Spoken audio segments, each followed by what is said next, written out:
सब? अच्छा, आज हम लोग एक कविता पढ़ेंगे। ये पहला पाठ है, ये हम जब शुरू कर रहे हैं उसका पहला पाठ है हमारी हिंदी की पुस्तक का। और कविता किसी को मालूम है कविता किसे कहते हैं? पोयम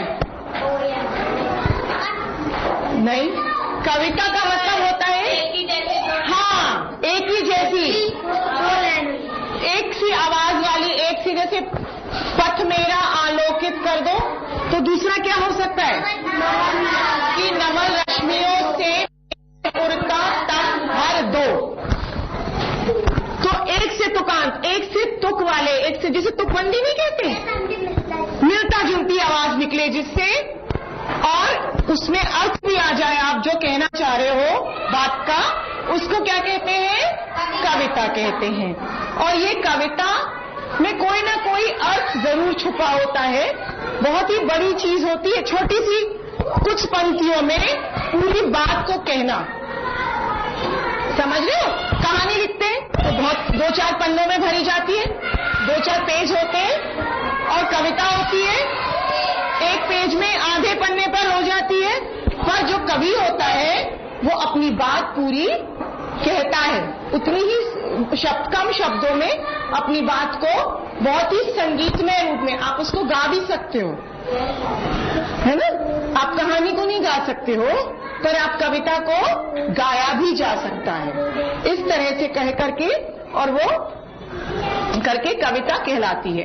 ये कविता जो है, पथ मेरा आलोकित कर दो, ये द्वारिका प्रसाद माहेश्वरी की लिखी हुई है। किसकी लिखी हुई है? द्वारिका प्रसाद माहेश्वरी जी ने ये कविता लिखी है। और द्वारिका प्रसाद माहेश्वरी इस कविता में क्या कह रहे हैं? खुद क्या बन गए हैं? खुद वो एक छोटा सा बच्चा बन गए हैं। क्या बन गए हैं? बच्चा बन गए हैं। उन्होंने ये कविता एक बच्चे के जैसे, एक छोटा सा बच्चा आप लोग हो जैसे छोटे छोटे, कोई बात कोई प्रार्थना करते हो ईश्वर से, उसी तरह से इन्होंने इस कविता में ईश्वर से प्रार्थना की है। ईश्वर से प्रार्थना की है। आप लोग करते हो? पूजा करते हो? प्रार्थना करते हो? क्या करते हो प्रार्थना में? क्या कहते हो? क्या प्रार्थना करना चाहते हो? क्लास में फर्स्ट आए और किसी से लड़ाई ना हो, ये भी सोचते हो? प्रार्थना में ईश्वर से कहते हो? और क्या कहते हो जब इम्तिहान होते हैं तब क्या कहते हो? पेपर अच्छा हो जाए और जो पढ़ा है वो। बच्चों, सबसे बड़ी चीज होती है, अगर ईश्वर से मांगते हो तो सद्बुद्धि मांगा करो।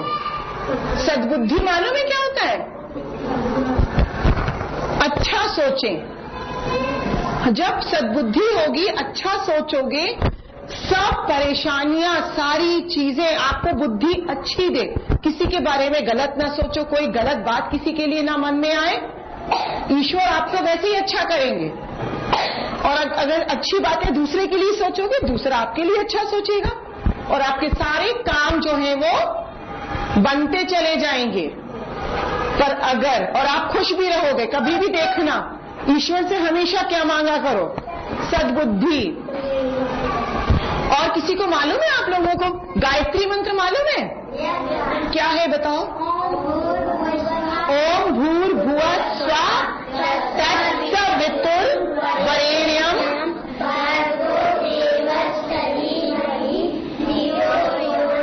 धियो यो नः। ओम भूर्भुवः स्वः तत्सवितुर्वरेण्यं भर्गो देवस्य धीमहि धियो यो नः प्रचोदयात्। अच्छा, ये मंत्र कितने लोग हैं पढ़ते हैं और आता है? पढ़ते हो कभी? इसमें मालूम है किसी ईश्वर से कुछ नहीं मांगा है और किसी एक ईश्वर के बारे में बात नहीं करी गई है। इसमें बस परम पिता परमेश्वर ईश्वर, चाहे वो उसको मुसलमान क्या कहते हैं? अल्लाह कहते हैं। सिख क्या कहते हैं? सिख लोग क्या कहते हैं? गुरु नानक, गुरु ग्रंथ साहब, जो भी वो मानते हैं। ईसाई क्या कहते हैं? यीशु मसीह। हम लोग क्या कहते हैं, चाहे उसे कृष्ण मांगे, चाहे राम माने, चाहे शंकर जी माने, हम इस मंत्र में सिर्फ हमने क्या मांगा गया है, हे ईश्वर हमें सद्बुद्धि दो कि हम अच्छी बातें, बहुत ही आसान सी चीज है, जब सद्बुद्धि होगी तो अच्छी बातें सोचोगे, जैसे अभी बताया, अच्छी बातें सोचोगे तो अच्छी बातें दूसरा भी सोचेगा, गलत बात नहीं सोचोगे तो कभी गुस्सा नहीं आएगा। आता है ना, जब किसी के बारे में गलत सोचते हो तभी तो गुस्सा आता है, दूसरे में बुराई ढूंढोगे गुस्सा आने लगेगा, मारने का मन करेगा, लड़ाई करने का मन करेगा। जब अच्छा सोचोगे तो कभी कुछ नहीं मन करेगा। तो इसमें वो कह रहे हैं, पथ मेरा आलोकित कर दो, मेरा आलोकित कर दो। इसका मतलब कोई बता सकता है? हे ईश्वर मेरे रास्ते, पथ को क्या कहते हैं? पथ को कहते हैं रास्ता। पथ को क्या कहते हैं?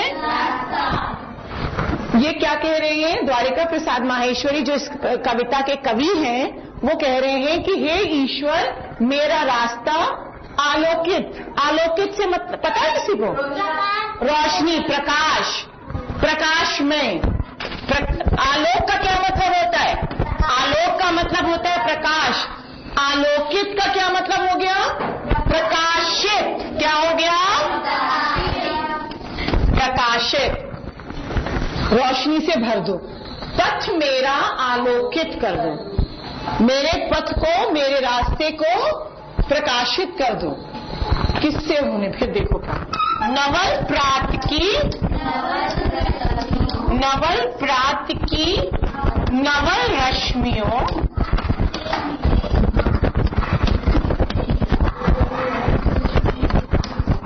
नवल प्रात की नवल रश्मियों से मेरे उर्का, मेरे उर्का कम कर दो।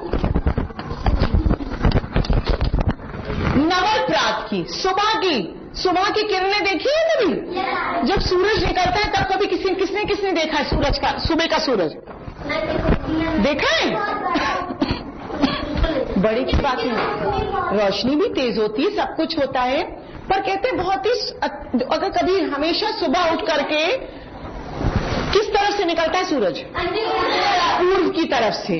तो हमेशा सुबह उठ करके जरूर पूर्व की तरफ, सुबह जब होती है ना, जब उसकी किरणें होती है, उधर देख करके किरणों को अपने अंदर लेने की कोशिश किया करो कि ये ईश्वर, ये किरणें मेरे अंदर आए। वही उन्होंने कहा है कि नवल प्रात की नवल रश्मियों से, सुबह की जो किरणें होती हैं बहुत ही कोमल, बहुत ही साफ सुथरी लगती है, अच्छा लगता है। आप सुबह सुबह उठते हो ना, उस समय की किरणें जो हैं उससे मेरे उर्का तम हर दो, मेरे हृदय का, का मतलब हृदय, उर्का क्या मतलब हुआ? मेरे उर्का, मेरे हृदय के तम, अंधकार को हर लो। क्या करो? अंधकार को हर लो। मेरे हृदय की जो अंधकार है, मेरे हृदय में जो भी अंधेरा है, ये मतलब नहीं कि हृदय के अंदर तो अंदर में सभी अंधेरा है। जो मेरे अंदर जो भी कमियां हैं, जो भी मुझे गलत चीजें मैंने सीखी हैं, या मेरे अंदर जो भी कमियां हैं, अंधविश्वास है, उनको सुबह की कोमल किरणों से उसको हर लीजिए। हरने का मतलब ले लीजिए, मेरे हृदय के अंधकार को हे ईश्वर, हे प्रभु ले लीजिए। मैं नन्हा सा पथिक, क्या है? पथ पर चलना सीख रहा। देखो, मैं नन्हा सा पथिक, पथिक का क्या मतलब होता है? मैं नन्हा सा पथिक विश्व के। अच्छा सुनो, एक मिनट आंटी को बोलने दो। मैं नन्हा सा पथिक विश्व के, मैं छोटा सा बच्चा हूं। कितने साल का बच्चा दिखाया उन्होंने अपने को? आप लोग कितने साल के हो? 10 साल के, 10-11 साल के, उतने ही बड़े, ये कवि ने उतने ही बड़े बच्चे की तरह से बात कि मैं 10-11 साल का छोटा सा बच्चा, और इस पथिक का मतलब राही, जो चलता है रास्ते पर, राहगीर, वो विश्व के, मैं नन्हा सा पथिक विश्व के पथ पर चलना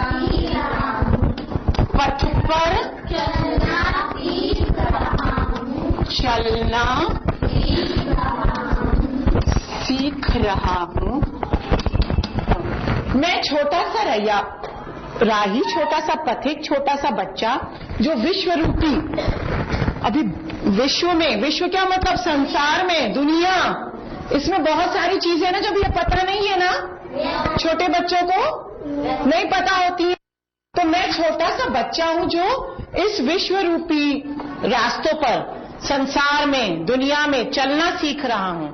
अभी मुझे यहाँ की अच्छाइयां बुराइयां नहीं इतना पता है, तो मैं नन्हा सा पथिक विश्व के पथ पर चलना सीख रहा हूं। मैं नन्हा सा विहग विश्व के, नन्हा सा विहग विश्व के नभ में उड़ना। अभी रुको एक मिनट। नभ में उड़ना सीख रहा हूं।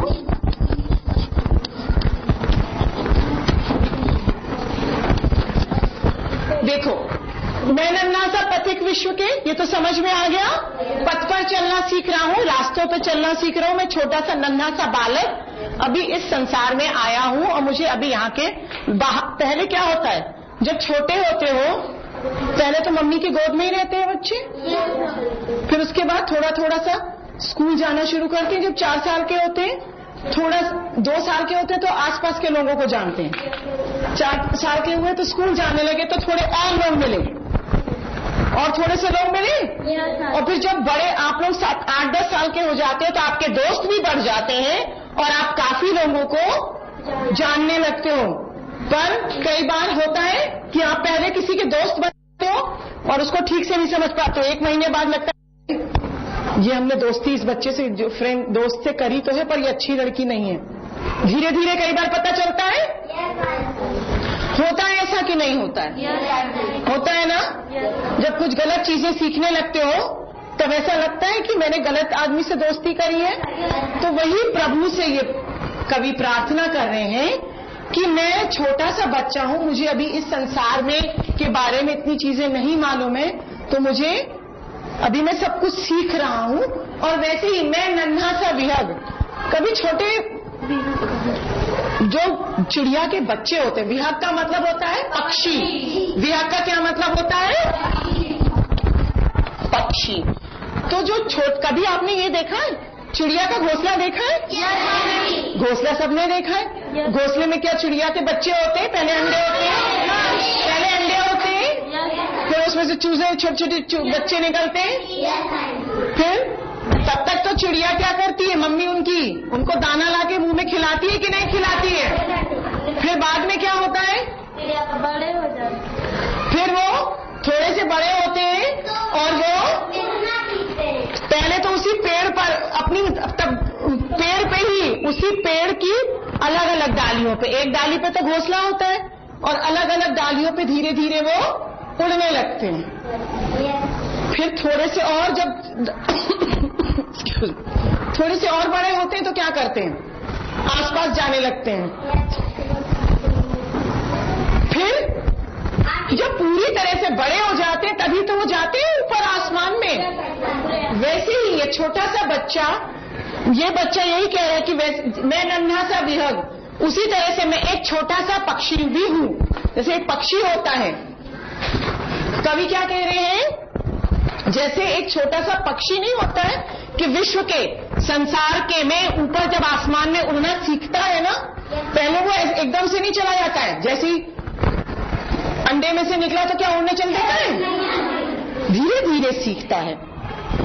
मैं नन्हा सा विहग विश्व के नभ में उड़ना सीख रहा हूं, उसी विश्व में उड़ना सीख रहा हूं। तो हे प्रभु मेरी सहायता करो, मेरे साथ रहो। मैं नन्हा सा पथिक विश्व के पथ, पढ़ो जल्दी से, मैं नन्हा सा पथिक विश्व के पथ पर चलना सीख रहा हूं।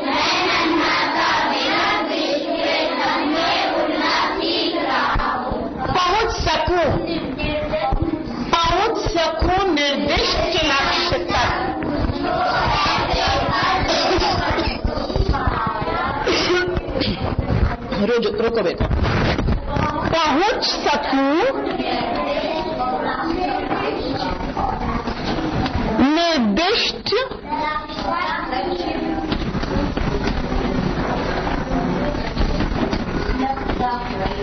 लक्ष्य तक मुझको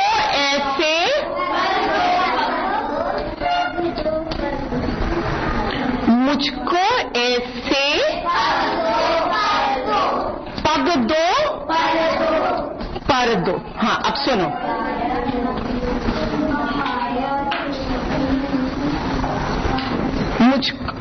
पहुंच सकूं निर्दिष्ट लक्ष्य तक। जो भी लक्ष्य, जो भी, देखो बच्चों, आप लोग पढ़ने आ रहे हो, आपने कुछ ना कुछ तो सोच रखा है कि बड़े होकर के क्या बनना है, सोचा हुआ है। तो वहीं पर ये कवि कह रहे हैं, जो भी मेरा लक्ष्य, जो भी मैं बनना चाहता हूं, और सही दिशा में उड़ू, सही दिशा में जाऊं, सही दिशा मुझे मिले, पहुंच सकूं निर्दिष्ट, और जो लक्ष्य मैं तय करूं वो भी सही हो, और वहां तक पहुंच सकूं, उस लक्ष्य को मैं प्राप्त कर सकूं। निर्दिष्ट का मतलब क्या हुआ?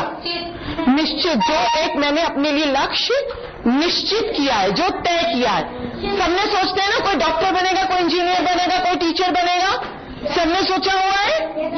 वैसे ही कि नियमित निश्चय किया हुआ, जो निश्चय किया है, जो निश्चित लक्ष्य है, उस पर मैं पहुंच सकूं निर्दिष्ट लक्ष्य तक, मुझको ऐसे पग दो पर दो। हे परमपिता परमेश्वर, हे प्रभु, मुझको इस तरह की पग दो पर दो। पग दो क्या मतलब? पैर। अब पैर तो प्रभु अलग से कोई देते नहीं है सबको, कोई देते नहीं, सबके पैर एक से होते हैं। सिर्फ उन्होंने ये कहना चाहा है यहाँ पे कवि ने कि प्रभु मुझे इस जो भी मेरा लक्ष्य है, जो निश्चित लक्ष्य है, जो सही लक्ष्य है, उसी तरफ को मैं बढ़ूं। मुझे फिर यहीं पर आ जाएगा कि मुझे ऐसी सोच दो कि मैं गलत तरफ ना जाऊं या गलत चीजें ना सोचूं, और मेरे को ऐसे रास्ता दिखाओ, ऐसी राह दिखाओ कि, और ऐसे पर दो। पर क्यों कह रहे हैं? क्योंकि अगर मैं पक्षी होता, पक्षी के लिए भी कह रहे हैं ना, तो मैं सही दिशा में उड़ सकूं और सही दिशा में चल सकूं, ऐसे पग दो पर दो। ठीक है? अलग से देंगे वो कुछ नहीं।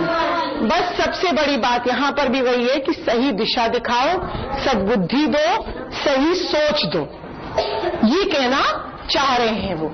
मुझको ऐसे पग दो पर दो, पाया जग से अब तक, पाया जग से जितना अब तक, रुक जाओ, जितना अब तक, और अभी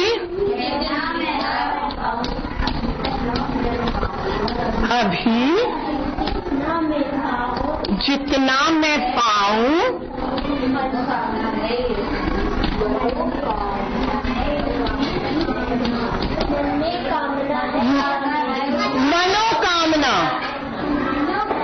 मनोकामना है यह मेरी। अब देखो यहां पर क्या बोला है उन्होंने, पाया जग से जितना अब तक।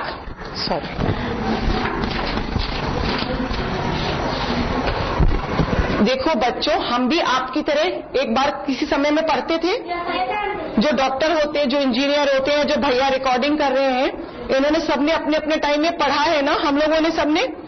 तभी तो आज हम बड़े हुए हैं, तो हम आपको पढ़ा पा रहे हैं, है ना। डॉक्टर अगर पढ़ाई करते हैं तभी वो इलाज कर पाते हैं। होता है कि नहीं होता है? इंजीनियर जो पढ़ाई करते हैं छोटे से लेकर के बड़े तक, तभी वो और काम कर पाते हैं, पुल बना पाते हैं, सड़कें बना पाते हैं। सब सीखना पड़ता है ना।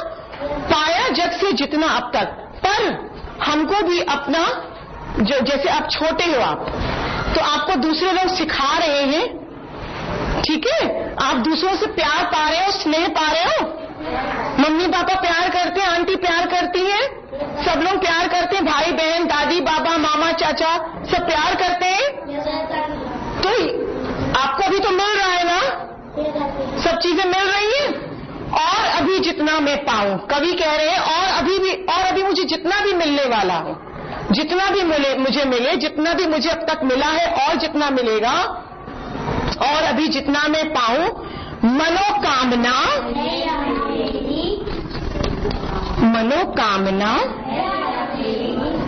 है यह मेरी,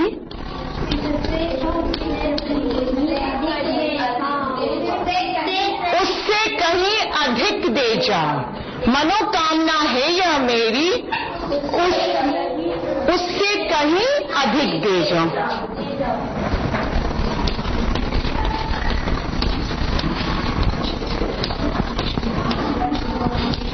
आप अधिक, यहां पर क्या कहना चाह रहे हैं कवि? देखो, ये देखो कविता में पाऊं, जाऊं आ रहा है एक सी आवाज वाले आखिर में। और देखो, पाया जब से जितना अब तक और अभी जितना मैं पाऊं, जितना मुझे स्नेह, दुलार, आदर मिल रहा है या मिला है अब तक, उससे अधिक मेरी ये इच्छा है हे प्रभु कि मैं उससे कहीं अधिक दे जाऊं। किसको दोगे? आप जब बड़े होगे, अच्छे बच्चे बनोगे, अच्छे बड़े होकर के कुछ बनोगे। हम भी जैसे आज आपको शिक्षा दे रहे हैं, वैसे हो सकता है 10 साल बाद आप खड़े होकर के बच्चों को पढ़ा रहे हो, ये डॉक्टर बन जाओ, ये कुछ और बन जाओ, साइंटिस्ट बन जाओ, है ना, और दूसरों को शिक्षा दो। तो ये मनोकामना है, ये इच्छा है। मनोकामना का मतलब मन की इच्छा जो होती, मन में जो कामना कर रहे हो, ये मेरी मनोकामना है। कवि कह रहे हैं कि मैं जितना मुझे मिल रहा है, मैं उससे कहीं अधिक इस संसार को दे जाऊं। फिर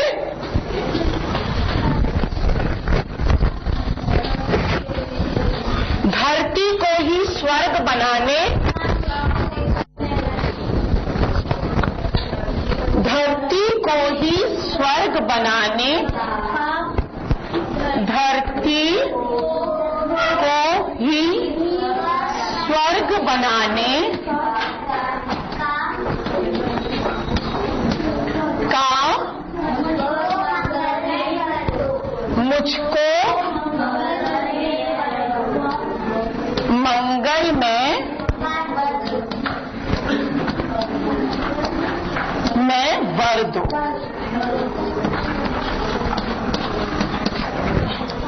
ये बताओ, क्या स्वर्ग किसी ने देखा है? पर स्वर्ग से आप लोगों के दिमाग में क्या आता है? क्या चीजें आती हैं? कि सब कुछ बहुत अच्छा होगा, बहुत सुंदर होगा। तो यहाँ पर कवि कह रहे हैं कि मेरे को इतना मिले, पाया जब से जितना अब तक और अभी जितना मैं पाऊं, मनोकामना है या मेरी, उससे कहीं अधिक दे जाऊं।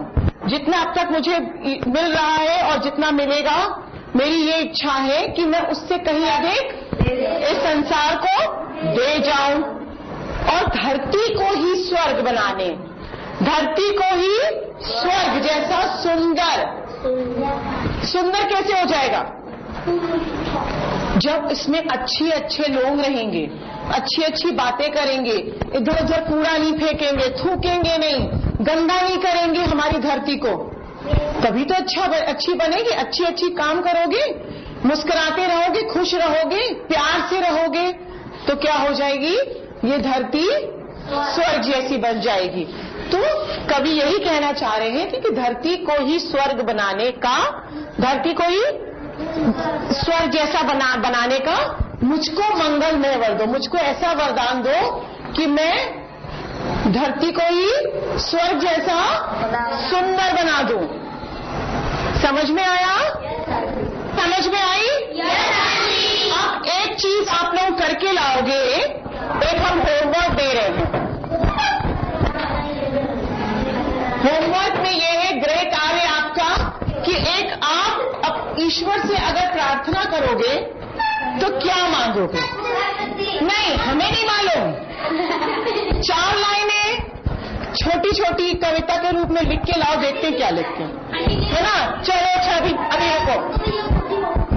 ओहो,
वाक्य बना के आओगे। वाक्य 1 मिनट बनाओ। आलोकित का मतलब तो पता है, और कोई शब्द याद करो। लक्ष्य, लक्ष्य क्या होता है? यहाँ क्या बनाओगे, लक्ष्य या मनोकामना? चलो, मनोकामना। दो शब्दों के